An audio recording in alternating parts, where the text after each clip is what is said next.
Hi friends, welcome to my channel. അപ്പോൾ എൻ്റെ channel subscribe ചെയ്തവരൊക്കെ subscribe ചെയ്യാം കേട്ടോ. അപ്പോൾ ഇന്ന് ഞാൻ വന്നിട്ടുള്ളത് as usual Malayalam season 7 Bigg Boss day 58 review ആയിട്ടാണ്. അപ്പോൾ ഇന്നലെ നമ്മൾ കണ്ടത് നമ്മുടെ ആതിര, നൂറ, അതേപോലെ തന്നെ അക്ബർ, ഇവരുടെ രണ്ടുപേരുടെയും ഹൗസിൽ നിന്നായിരുന്നു, ഫാമിലിയിൽ നിന്നായിരുന്നു. അപ്പോൾ ആതിര, നൂറയുടെ വന്നിരുന്നത് അവരുടെ ഫ്രണ്ട്സാണ്. നമ്മുടെ മുമ്പത്തെ സീസണിലെ കണ്ടസ്റ്റൻസിൻ്റെ ആയിരുന്നു ജാസ്മിനും പിന്നെ അതേപോലെ ദിയാസനെയായിരുന്നു വന്നിരുന്നത്.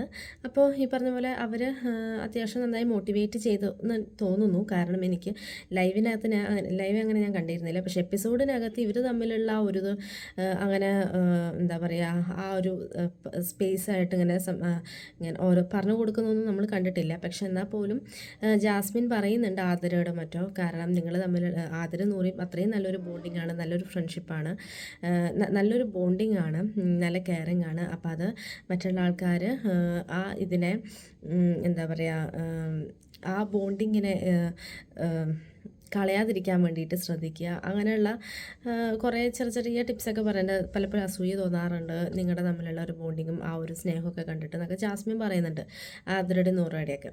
അപ്പോൾ ഇതൊക്കെയാണ് പറഞ്ഞത്. പിന്നെ എനിക്ക് വേറൊരു കാര്യം തോന്നിയത്, ഇപ്പം മറ്റുള്ള ഹൗസ് മേറ്റ്സ് എല്ലാവരും നമ്മൾ ഫാമിലി മെമ്പേഴ്സിൽ നിന്ന് വന്ന ആൾക്കാർ അല്ലാതെ ഹൗസ് മേറ്റ്സിനോട് ഗെയിമിനെ കുറിച്ചിട്ടോ ഒന്നും പറയുന്നില്ല.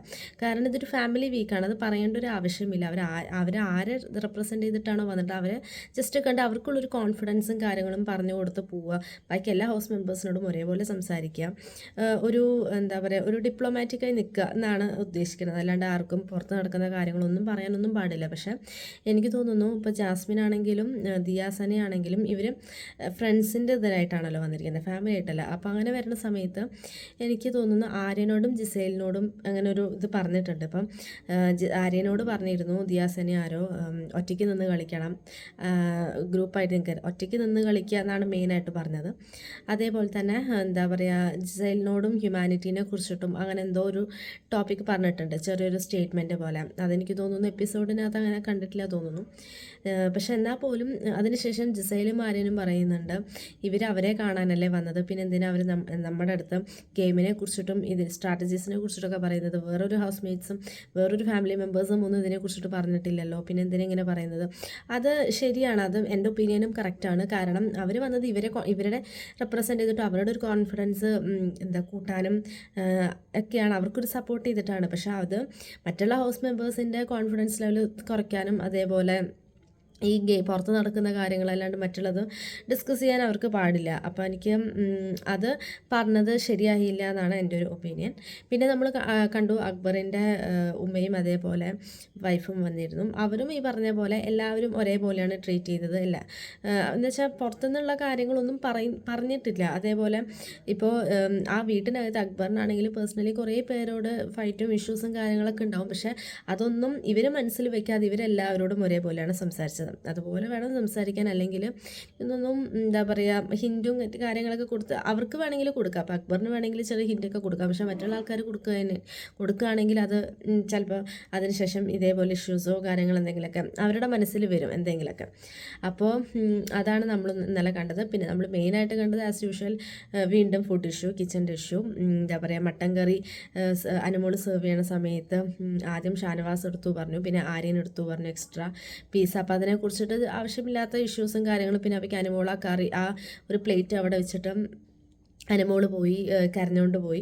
എന്താ പറയുക, ഞാനിനി ഇങ്ങനെയാണോ വീട്ടിൽ സ്വന്തം വീട്ടിലേക്ക് തന്നെയാണോ ഫുഡ് സെർവ് ചെയ്യണ സമയത്ത് ഇങ്ങനെ എടുക്കുമെന്നൊക്കെ പറഞ്ഞിട്ട് കുറേ ഇഷ്യൂസ് എല്ലാം വന്നിരുന്നു. അതിനുശേഷം അനുമോള് കഴിക്കാൻ വരുന്നില്ല എന്നൊക്കെ പറഞ്ഞിട്ട് പിന്നെ വന്ന് കഴിക്കലും കാര്യങ്ങളൊക്കെ ഉണ്ടായിരുന്നു. അപ്പോൾ ഈ പറഞ്ഞ പോലെ ഡെയിലി എനിക്ക് പേഴ്സണലി ഒരു തോന്നുന്നത് വെച്ചാൽ ഇവരാരും ഫുഡ് കാണാത്ത ഫാമിലിയിൽ നിന്നോ ഒന്നും വന്നതല്ല അല്ലേ. അപ്പോൾ എക്സ്ട്രാ ഇപ്പോൾ ഒന്നുമില്ലെങ്കിൽ ഇവരൊരു 60 ദിവസമായി. ഇപ്പോൾ ഈ 60 ദിവസം കുറച്ചൊന്ന് ലിമിറ്റഡ് ഫുഡ് എന്താ പറയുക ഒന്ന് കഴിച്ച് പിന്നെ വീട്ടിൽ നിന്ന് പുറത്തിറങ്ങി കഴിഞ്ഞാൽ അവർക്ക് ഇഷ്ടം പോലെ കഴിക്കാം. അപ്പോൾ അതൊന്ന് ശ്രദ്ധിച്ച് ചെയ്യുകയാണെങ്കിൽ ആവശ്യമില്ലാത്ത ഇഷ്യൂസും കാര്യങ്ങളൊന്നും വരില്ല. അപ്പോൾ അതിൻ്റെ ഒരു ഇഷ്യൂ ഉണ്ടായിരുന്നില്ല. പിന്നെ അതിനുശേഷം പിന്നെ അത് സോൾവായി. എന്താ പറയുക, എപ്പോഴും ഫുഡിൻ്റെ ഇഷ്യൂവിലാണ് അധികം എന്താ പറയുക അവിടെ ഇഷ്യൂസ് വരുന്നത്. അപ്പോൾ ഇതൊക്കെയായിരുന്നു നമ്മൾ ഇന്നലെ മെയിനായിട്ട് കണ്ടത്. പിന്നെ ഇന്നത്തെ ലൈവിനകത്ത് പറഞ്ഞ പോലെ 3 പേരുടെ ഫാമിലിയാണ് വരുന്നത്. ജിസൈലിൻ്റെയും ആര്യൻ്റെയും അനുമോളിൻ്റെയാണ്. അതിൽ ജിസൈലിൻ്റെ ഫാമിലിയാണ് ആദ്യം എൻ്റർ ചെയ്യുന്നത്. ജിസൈലിൻ്റെ മമ്മിയാണ്.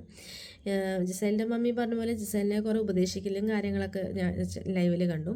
ആര്യൻ്റെ മമ്മിയും അതേപോലെ തന്നെ ആര്യൻ്റെ ബ്രദറും വരുന്നുണ്ട്. പക്ഷെ അവർ ഭയങ്കര പോസിറ്റീവായിട്ടാണ് എല്ലാ കാര്യങ്ങളും, എനിക്ക് തോന്നുന്നു ജിസൈലിനോടൊക്കെ ഭയങ്കര പോസിറ്റീവായിട്ടാണ് അവർ സംസാരിച്ചത്. പക്ഷേ ജിസൈലിൻ്റെ മമ്മി ആര്യനോട് അത്രയ്ക്ക് അങ്ങോട്ട് സംസാരിച്ചിട്ടില്ല. ചെറിയൊരു അകലം പാലിച്ചിട്ടാണ് നിന്നുള്ളത്. പക്ഷേ ആര്യൻ്റെ അമ്മ അങ്ങനെയല്ല, എല്ലാവരോടും നന്നായി സംസാരിച്ചു. ജിസൈലിനെ ഇരുത്തി കുറേ നേരം ഇരുന്ന് സംസാരിക്കലും കാര്യങ്ങളൊക്കെ ലൈവിലുണ്ടായിരുന്നു. അപ്പോൾ ശരി, ഇങ്ങനെയൊക്കെയാണ് ലൈവിനകത്ത് കണ്ടത്. അപ്പോൾ എപ്പിസോഡ് വരുമ്പോൾ എങ്ങനെ വരും അറിയില്ല. അപ്പോൾ ഇതൊക്കെയാണ് ഇന്നലത്തെ എൻ്റെ റിവ്യൂ. അപ്പോൾ നമ്മുടെ ചാനൽ സബ്സ്ക്രൈബ് ചെയ്യാത്തവർക്ക് സബ്സ്ക്രൈബ് ചെയ്യാം കേട്ടോ. അപ്പോൾ ഇന്നത്തെ എപ്പിസോഡിൻ്റെ റിവ്യൂ ആയിട്ട് ഞാൻ നാളെ വരാം. അപ്പോൾ ഇത്രയുള്ളൂ, ബൈ.